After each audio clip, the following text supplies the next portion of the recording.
સત સાહેબ, સત વિદ્યા મંદિર, પરમ ગુરુ પાઠશાળા સંકુલ સારસા. હું પટેલ હરીશભાઈ બી, ધોરણ 12, વિષય વાણિજ્ય વ્યવસ્થા અને સંચાલન, યુનિટ નંબર 4, વ્યવસ્થા તંત્ર. વ્યવસ્થા તંત્રની અંદર વ્યવસ્થા તંત્રનો અર્થ, પ્રકાર, વ્યવસ્થા તંત્રના માળખાઓ વિશે આપણે ચર્ચા કરી. ત્યાર પછી વિકેન્દ્રીકરણ, એનો અર્થ, એનું મહત્ત્વ વિશે ચર્ચા કરી. આજે આપણે સત્તા સોંપણી એના વિશે ચર્ચા કરીશું. તો સત્તા સોંપણી એટલે શું? તો કાયદાની દૃષ્ટિએ સત્તા એટલે કાયદેસર રીતે પગલાં લેવાનો અધિકાર. એટલે અહીંયા કાયદા પ્રમાણે જોઈએ તો સત્તા આપવી એટલે કાયદેસર રીતે કોઈ પગલાં લેવાનો અધિકાર જેને આપવામાં આવે એને સત્તા કહેવાય. પરંતુ ધંધાકીય એકમમાં સંચાલનની દૃષ્ટિએ જોઈએ તો સત્તા એટલે હુકમો આપવાનો અને એનો અમલ થાય તે જોવાનો અધિકાર. એટલે અહીંયા સંચાલનની દૃષ્ટિએ આપણે જોઈએ તો બીજાને હુકમ આપવાનો અને એ હુકમનો અમલ થાય છે કે નહીં એ જોવાનો જે અધિકાર આપવામાં આવ્યો છે એને આપણે સત્તા તરીકે ઓળખવામાં આવે છે. જેમ એકમનું કદ વિસ્તરતું જાય એમ ઉચ્ચ સંચાલકો કેટલાક કાર્યો અંગેની સત્તા અને એનો અમલ થાય છે કે નહીં એ જોવાનો અધિકાર એમના મદદનીશોને આપે છે. એટલે કે એમના હાથ નીચેના વ્યક્તિઓને આપે છે. અને મદદનીશો પોતાને સોંપવામાં આવેલ આ કાર્યો અસરકારક રીતે પાર પાડી શકે એ માટે એમને કાર્ય કરવા માટેની અને એનો અમલ થાય એ જોવા માટેની સત્તા આપવી પડે છે, જેને આપણે સત્તા સોંપણી તરીકે ઓળખીએ છીએ. સામાન્ય અર્થમાં કહીએ તો સત્તા સોંપણી એટલે કાર્યની બીજાને સોંપણી કરવી અને એ કાર્ય કરવા માટેની સત્તા આપવી. એટલે બીજા પાસે કાર્ય કરાવવા માટે જે સત્તા આપવામાં આવે છે એને આપણે સત્તા સોંપણી તરીકે ઓળખવામાં આવે છે. એની વ્યાખ્યા છે, લુઈસ એલને આપેલી વ્યાખ્યા પ્રમાણે સત્તા સોંપણી એક એવી પ્રક્રિયા છે જેમાં સંચાલક પોતાને મળેલ સત્તામાંથી વિવિધ વિધિસર રૂપ એના મદદનીશોને કાર્ય અને ફરજો સાથે સત્તા સોંપે છે અને મદદનીશો અન્ય વ્યક્તિના સહકારથી જે તે કાર્યનો અમલ કરવાના હેતુસર સભાનતાપૂર્વક એનો સ્વીકાર કરે છે. એટલે અહીંયા સત્તા સોંપણીમાં જવાબદારીનો ખ્યાલ પણ પૂરક છે. મદદનીશોને સત્તા આપી દેવાથી એ કાર્યના અમલ માટે મદદનીશો જવાબદાર રહેશે, પરંતુ એ કાર્યના પરિણામોનું અંતિમ ઉત્તરદાયિત્વ ઉચ્ચ અધિકારીઓનું જ રહે છે. એટલે કે સત્તા સોંપણી એ જવાબદારીથી છૂટવાનો માર્ગ નથી, સાથે જવાબદારી પણ આપવામાં આવે છે. એટલે કાર્ય કરવા માટે જે સત્તા આપવામાં આવી છે એ સત્તા સોંપણી તરીકે આપણે એને ઓળખીએ છીએ. હવે આપણે જોઈએ એનું મહત્ત્વ. તો સત્તા સોંપણી એ ઉચ્ચ સંચાલકોને કામગીરીમાં રાહત આપે છે, જેના કારણે એ લોકો નીતિ વિષયક નિર્ણયો પર ધ્યાન કેન્દ્રિત કરી શકે. એના દ્વારા સંચાલન કાર્યક્ષમ રીતે થાય છે. એથી કહી શકાય કે સત્તા એ સંચાલનની ચાવી છે, જ્યારે સત્તા સોંપણી એ વ્યવસ્થા તંત્રની ચાવી છે. એટલે આ રીતના એનું મહત્ત્વ આપણે જોઈશું કે સંચાલન કરવા માટે સત્તા આપવામાં આવે છે અને આખું વ્યવસ્થા તંત્ર વ્યવસ્થિત ચલાવવા માટે સત્તાની સોંપણી કરવામાં આવે છે. તો એના મહત્ત્વના મુદ્દાઓ જોઈએ તો એક છે કાર્યક્ષમ સંચાલન. તો સત્તા સોંપણીને કારણે એકમની ઉચ્ચ સપાટીએ કામ કરતા અધિકારીઓની કામગીરીમાં ઘટાડો થાય છે. એટલે સત્તા પોતાની પાસેથી બીજાને આપે એટલે પોતાની કામગીરીમાં છે એ ઘટાડો થાય છે અને એના પરિણામે રોજિંદા કાર્યોની સોંપણી અન્ય સપાટી પર સોંપવામાં આવે છે. એટલે રોજબરોજના જે કાર્યો કરવાના છે એ નીચલી સપાટીના અધિકારીઓને સોંપી દેવામાં આવે છે અને એના પરિણામે ઉચ્ચ સપાટીના સંચાલકો મહત્ત્વના વિષયો પર ધ્યાન આપી શકે અને એકમના જે હેતુઓ છે એ સિદ્ધ કરી શકે છે. અને એના કારણે સંચાલન કાર્ય અસરકારક બને છે. એટલે સારી રીતે જો સંચાલન કરવું હોય તો પોતાની સત્તામાંથી બીજાને સત્તા આપી અને બીજા કાર્યો એ લોકોને સોંપી અને મહત્ત્વના કાર્યો પર આપણે ધ્યાન આપી શકાય અને એ રીતના કાર્યક્ષમ સંચાલન આપણે કરી શકીએ. બીજું છે કર્મચારી વિકાસ. તો એકમમાં કામ કરતા જે કર્મચારીઓ છે એ વિવિધ કર્મચારીઓને સત્તા સોંપવામાં આવે છે. એના પરિણામે વિવિધ નિર્ણયો લેવા માટેની તક એ લોકોને મળે છે અને એના પરિણામે એમના આત્મવિશ્વાસમાં વધારો થાય છે. વારંવાર એક જ પ્રકારના નિર્ણયો લેવાથી એમની નિર્ણય શક્તિ વધુને વધુ તર્કસંગત અને અસરકારક બને છે. એટલે નિર્ણય પ્રક્રિયા બહુ ઝડપથી લઈ શકે છે, આત્મવિશ્વાસમાં વધારો થાય છે, પોતે સારા નિર્ણયો લઈ શકે છે અને તર્કસંગત નિર્ણયો લઈ શકાય છે અને એ અસરકારક બને છે. અને એ રીતના નિર્ણય પ્રક્રિયામાં સામેલ થવાથી કર્મચારીનો વિકાસ થાય છે અને ભવિષ્યમાં એક સારા સંચાલક બનવાની તક પણ એમને પ્રાપ્ત થઈ શકે છે. ત્રીજું છે અભિપ્રેરણ. તો સત્તા સોંપણી દ્વારા કર્મચારીઓની પ્રતિભાને વિકસાવવાની તક મળે છે. એટલે પોતાને સત્તા મળી છે એના કારણે પોતાની જે આવડત છે એ આવડત ખીલવવાની, બહાર લાવવાની તક મળે છે. એના દ્વારા અનેક મનોવૈજ્ઞાનિક ફાયદા પણ મળે છે. મનોવૈજ્ઞાનિક રીતે પોતે વિચારી શકે છે, પોતે મોટિવેટ થાય છે, એને અભિપ્રેરણ મળે છે અને આગળ વધવાની તક મળે છે. જ્યારે અધિકારીઓ દ્વારા મદદનીશોને કાર્યની સોંપણી કરવામાં આવે છે અને જવાબદારી સોંપવામાં આવે છે ત્યારે તાબેદાર માત્ર એ કાર્યમાં સહભાગી થતો નથી, પરંતુ કાર્યની સફળતાથી એના આત્મસન્માનમાં વધારો થાય છે અને એનાથી કર્મચારીને અભિપ્રેરણ મળે છે.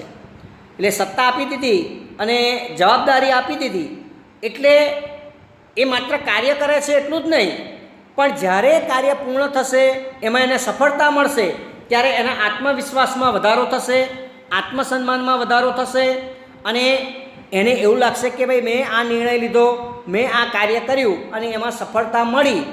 એના કારણે એને મોટિવેશન મળશે, અભિપ્રેરણા પ્રાપ્ત થશે અને વધુ સારી રીતના કાર્ય કરવા માટે પ્રેરાશે. ચોથું છે વિશિષ્ટીકરણનો લાભ. તો એકમમાં કામ કરતી બધી જ વ્યક્તિઓ પાસે બધા જ પ્રકારના કાર્યોની કુશળતા કે સમકક્ષતા હોતી નથી. એ સ્વાભાવિક છે કે બધા જ કાર્યોમાં દરેક વ્યક્તિ માહેર હોય અથવા નિપુણ હોય એવું હોતું નથી. એટલે સત્તા સોંપણીને કારણે જુદી જુદી વ્યક્તિઓને કાર્યની જવાબદારી અને સત્તા અપાય છે. એટલે જેને જે કાર્યમાં આવડત હોય એ કાર્યને સોંપવામાં આવે છે, એ અંગેની એને સત્તા આપવામાં આવે છે અને એના કારણે દરેક વ્યક્તિની લાયકાત, કૌશલ્ય અને જ્ઞાન અલગ અલગ છે.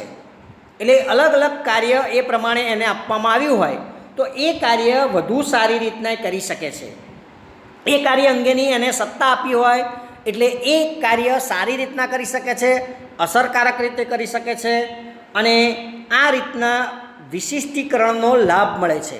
એટલે જેને જે કાર્યમાં રસ હોય, જે કાર્યમાં આવડત હોય, કૌશલ્ય હોય અથવા એ પ્રકારની લાયકાત હોય એ કાર્ય એને આપવું જોઈએ અને એ અંગેની સત્તા એને આપવી જોઈએ તો વધુ સારી રીતના એ કાર્ય થઈ શકે છે.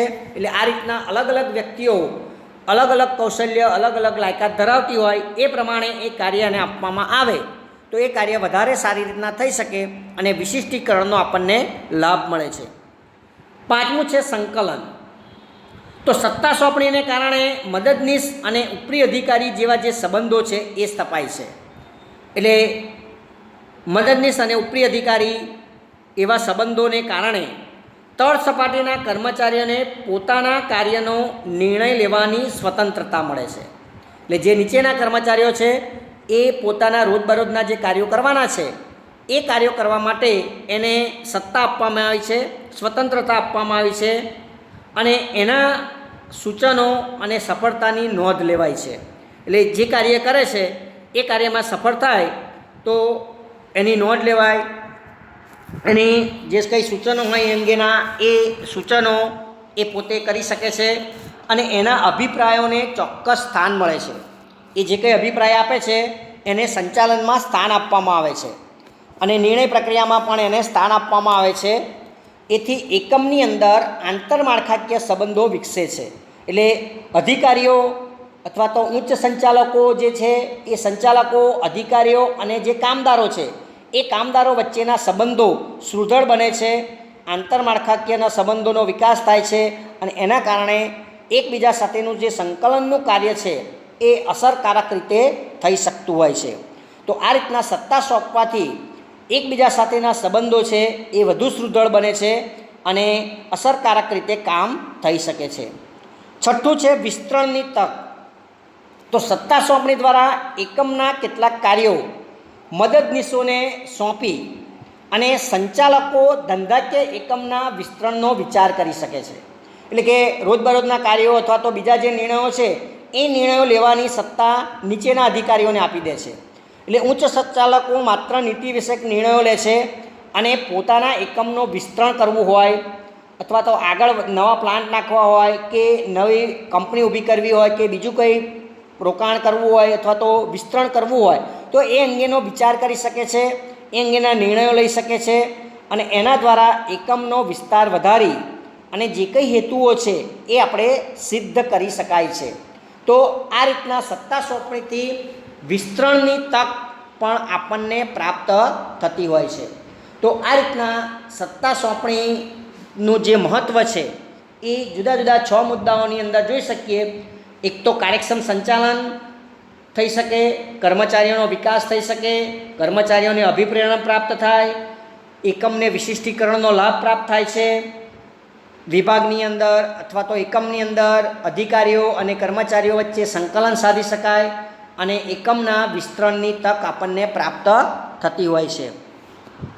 હવે આપણે સત્તા સોંપણીના જે મૂળ તત્વો એ આપણે જોઈએ તો લુઈસ એલને જણાવ્યા પ્રમાણે સત્તા સોંપણી વિશે જણાવે છે કે સત્તા સોંપણી એ અન્ય વ્યક્તિને સત્તા અને જવાબદારી સોંપી અસરકારક દેખાવ માટે ઉત્તરદાયિત્વની સ્થાપના કરે છે.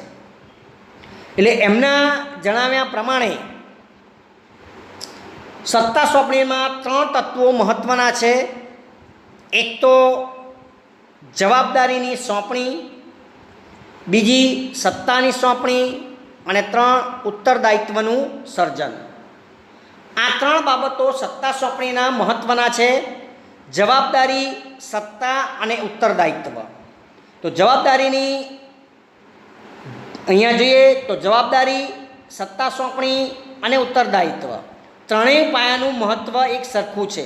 એટલે ત્રણેય તત્વનું મહત્ત્વ સરખું છે.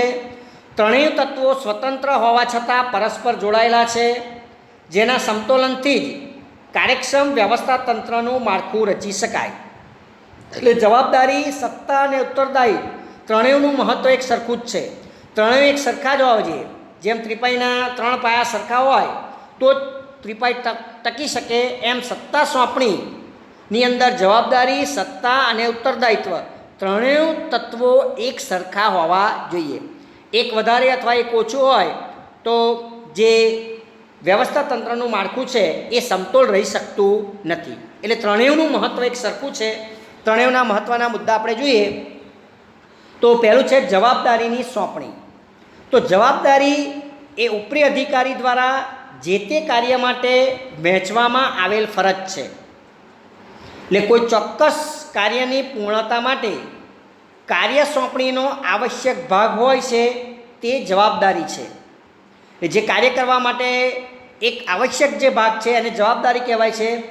જવાબદારીને કારણે હુકમ આપનાર અને તાબેદારના સંબંધો સ્થાપિત થાય છે, કારણ કે તાબેદારે હુકમ આપનારે સોંપેલા તમામ ફરજોનું પાલન કરવાનું છે. એટલે જવાબદારીનો પ્રવાહ નીચેથી ઉપર તરફ ગતિ કરે છે. જેમ કે તાબેદારે હંમેશા એના ઉપરી અધિકારીને જવાબદાર રહેવાનું હોય છે. સત્તા અને જવાબદારી બાબતે એ બાબતની સ્પષ્ટતા જરૂરી છે કે જ્યારે કોઈ કાર્ય અંગેની જવાબદારીની વહેંચણી કરવામાં આવે ત્યારે તે અંગેની સત્તા જે તે વ્યક્તિને આપવી જરૂરી છે.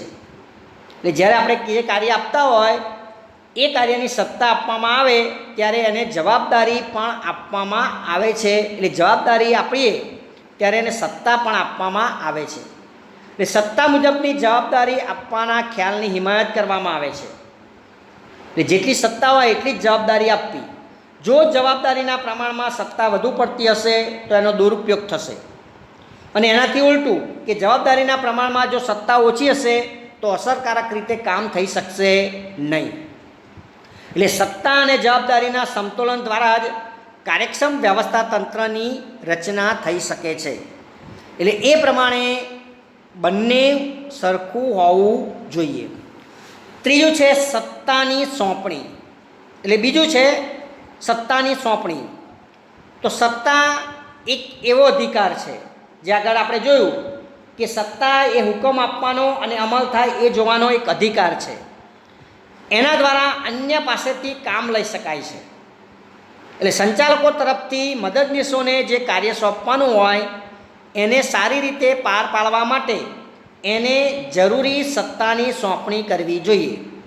એટલે જે કાર્ય કરવાનું છે એ કાર્ય સારી રીતે કરવું હોય તો એટલી સત્તા એને આપવી જોઈએ.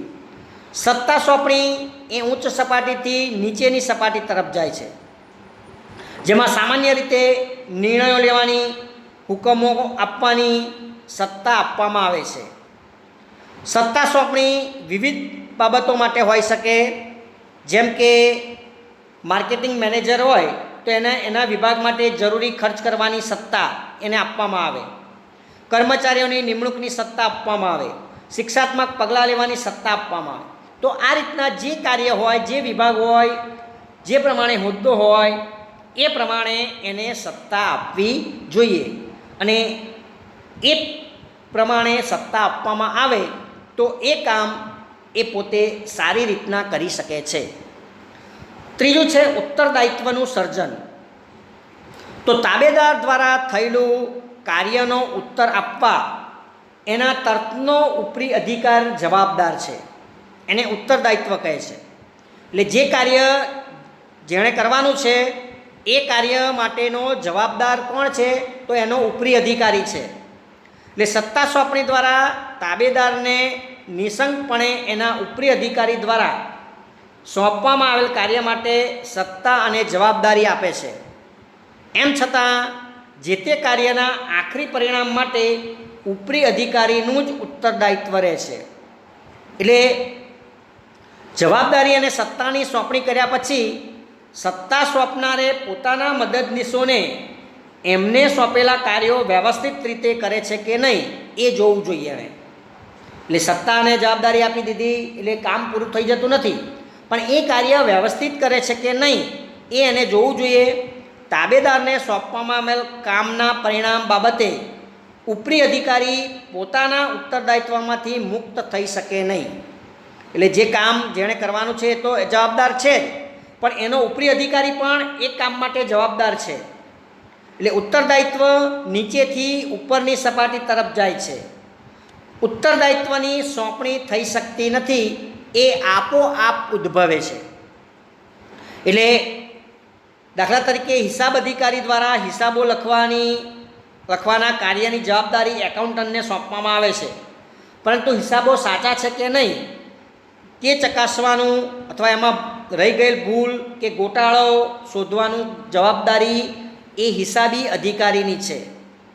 અને એ અંગેને ઉત્તર આપવાનું ઉત્તરદાયિત્વ પણ હિસાબી અધિકારીનું છે, નહીં કે હિસાબો લખનાર એકાઉન્ટન્ટનું.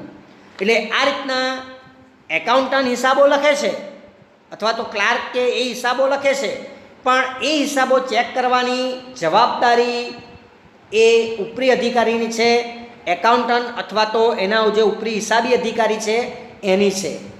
એમાંથી એ પોતે છટકી જઈ શકતો નથી. કોઈ પણ ગોટાળો થાય હિસાબોની અંદર તો પણ ઉત્તરદાયિત્વ એ હિસાબી અધિકારીનું જ રહે છે. તો આ રીતના ઉત્તરદાયિત્વનું સર્જન થાય છે. એટલે અહીંયા જવાબદારીની સોંપણી થાય, સત્તાની સોંપણી થાય અને ઉત્તરદાયિત્વનું સર્જન થાય છે. તો આ પ્રમાણે સત્તા સોંપણીના જે મૂળ 3 તત્વો છે એ મૂળ તત્વોને આધારે આખું વ્યવસ્થા તંત્રનું માળખું રચાય છે. તો આ રીતના સત્તા સોંપણીના જે મૂળ તત્વો 3 જવાબદારી, સત્તા અને ઉત્તરદાયિત્વ એ આપણે અહીંયા જોઈ શકીએ છીએ. તો આ રીતના આ પ્રકરણ અહીંયા પૂરું થયું. તો આ પ્રકરણની અંદર આપણે વ્યવસ્થા તંત્રનો અર્થ, એની વ્યાખ્યા, ખ્યાલ, એના લક્ષણો, વ્યવસ્થા તંત્રની પ્રક્રિયાના તબક્કા, વ્યવસ્થા તંત્રનું માળખું, એમાં રૈખિક વ્યવસ્થા તંત્ર, એનો અર્થ, રચના, કાર્યાનુસાર વ્યવસ્થા તંત્ર, અર્થ, એની રચના, વૈદિક વ્યવસ્થા તંત્ર, અર્થ, એના લક્ષણો, અવૈદિક વ્યવસ્થા તંત્ર, એનો અર્થ, લક્ષણો, શ્રેણિક વ્યવસ્થા તંત્ર, એનો અર્થ, એની રચના, વિકેન્દ્રીકરણનો ખ્યાલ, એનો અર્થ, એની વ્યાખ્યા, એનું મહત્ત્વ, સત્તા સોંપણી, એનો અર્થ, વ્યાખ્યા અને મહત્ત્વ, અને સત્તા સોંપણીના મૂળ તત્વો, જવાબદારી સોંપણી, સત્તા સોંપણી અને ઉત્તરદાયિત્વનું સર્જન, એ આટલું આપણે અહીંયા જોઈ શક્યા છીએ. તો આ ટૉપિક અહીંયા